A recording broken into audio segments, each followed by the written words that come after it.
நாகை அருகே சாராயமுற்றவரை கைது செய்து போலீசார் அவரிடமிருந்து 400 மது பாட்டில்களை பறிமுதல் செய்துள்ளனர். நாகப்பட்டினம் மாவட்டம் திருமருகல் ஒன்றியம் கோட்டூர் ஊராட்சி பகுதியில் திருக்கண்ணபுரம் போலீசார் ரோந்து பணியில் ஈடுபட்டுக் கொண்டிருந்தனர்.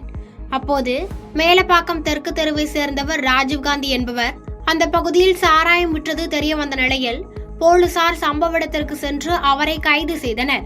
மேலும் இவர் காரைக்கால் பகுதியிலிருந்து சாராயம் கடத்தி வந்து விற்பனை செய்து வருவது விசாரணையில் தெரிய வந்தது. இதுகுறித்து திருக்கண்ணபுரம் போலீசார் வழக்கு பதிவு செய்து அவரிடமிருந்து 400 மது பாட்டில்களில் 110 லிட்டர் சாராயத்தை பறிமுதல் செய்தனர்.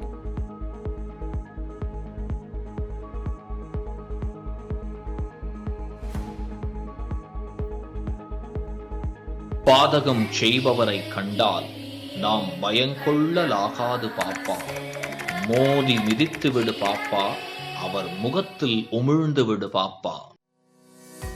அண்மை செய்திகளை உடனுக்குடன் தெரிந்து கொள்ள இணைந்திருங்கள் இயம்நாடு தொலைக்காட்சியுடன்.